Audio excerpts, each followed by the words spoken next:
Hello friends, this is Khyati and welcome to my channel Khyati's Voiceosity। मेरे प्यारे दोस्तों, आज की चटपटी कहानी है इश्क वाला लव। कैसे भूल सकता हूँ कॉलेज का वो पहला दिन, ठंड का मौसम और प्यारी सी सुबह। मैं जा रहा था कॉलेज बस की ओर। बस रोजाना की तरह अपने नियत स्थान पर रोज खड़ी मिलती थी। आसपास के जितने भी स्टूडेंट्स थे सब उसी जगह आते थे। खिड़की वाली सीट हमेशा से मेरी पसंद रही है। ज़्यादातर सफ़र मैंने बस या ट्रेन की खिड़की से बाहर जाकर ही काटे हैं। एक दिन थोड़ी देर क्या हो गई, मेरी खिड़की वाली सीट पर एक लड़की आ बैठी। बस में चढ़ते ही उस पर मेरी नज़र पड़ी।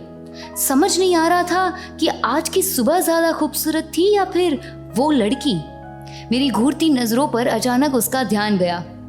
मैं आगे बढ़ा और उसके बगल में जाकर बैठ गया। कोई और सीट खाली भी तो नहीं थी। उसे कुछ अटपटा लगा और उसने दूसरी ओर बैठी अपनी सहेलियों से कहा, मैं वहाँ आ रही हूँ। सहेलियाँ बोली, वहाँ जगह है तो क्या हुआ?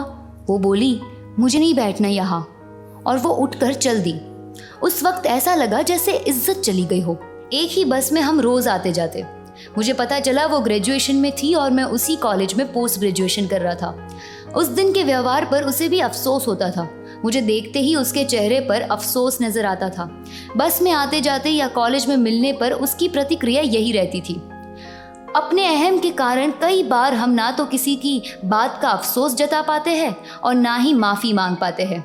एक दिन ऐसा भी हुआ।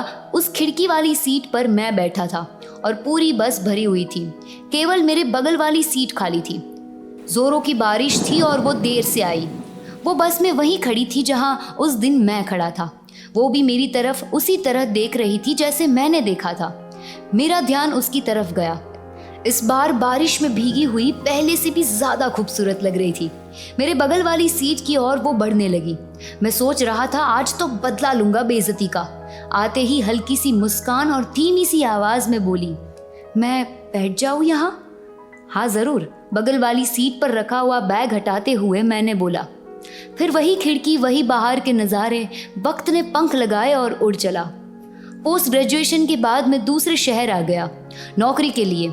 यहाँ भी बस और ट्रेन के सफ़र ने पीछा नहीं छोड़ा।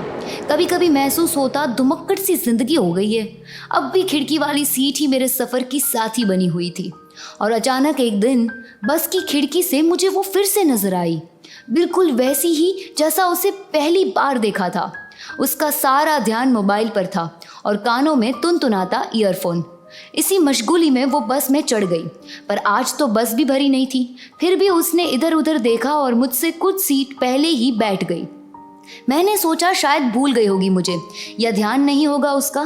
खैर, मैंने भी गर्दन वापस खिड़की की ओर घुमा दी। अभी 2-4 मिनट ही बीते होंगे।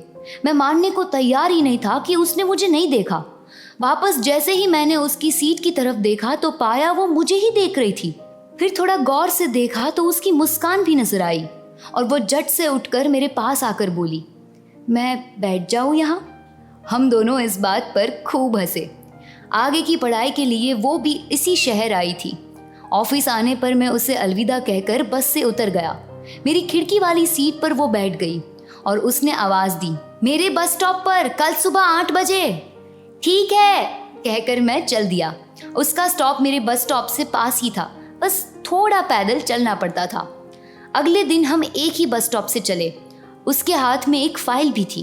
कॉलेज की ही होगी ये सोचकर मैंने भी कुछ नहीं पूछा। बस में बातों ही बातों में उसने फाइल मुझे थमा दी। ये क्या है?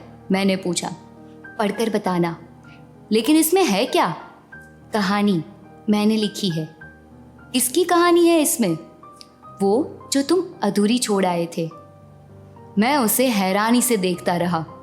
थोड़ी देर में मेरा स्टॉप आ गया। उस फाइल की ओर देखता मैं बस से उतर गया। बस की खिड़की से उसे देखा। आज उसके चेहरे पर मुस्कान थी और लाली अलग ही थी। इस बार आंखों में थोड़ी शर्म भी आ गई थी। उसने खिड़की से आवाज़ दी, खिड़की से देखने वालों, उसी खिड़की से तुम्हें भी कोई देख रहा है, ये भी देख लिया करो। उसकी बात पर मुझे हंसी आई। पगली कहीं की। बस भी चल दी, पर वो अब भी खिड़की से लगातार देख रही थी। मैं भी उसे देखता रहा जब तक वो मेरे नज़रों से नहीं हटी। ऑफिस पहुंचकर मैंने फाइल टेबल पर रख दी। पंखे की हवा से फाइल के पन्ने पलटने लगे। आखिरी पन्ने पर उसका फ़ोन नंबर था और साथ में नोट लिखा था, रोज़ सुबह शाम 7 बजे। अधूरी कहानी अब पूरी हो गई थी। तो दोस्तों, अगर आपकी भी कोई ऐसी ही बस या ट्रेन से जुड़े सफ़र की कहानी है या यादें हैं तो हमारे कमेंट बॉक्स में ज़रूर बताना और लाइक, शेयर और सब्सक्राइब भी कर देना। और सुनते रहिए मेरी बातें, मेरी कहानियाँ, और वो भी मेरे चटपटे अंदाज में, सिर्फ और सिर्फ ख्यातिज वॉइस सोसाइटी पर।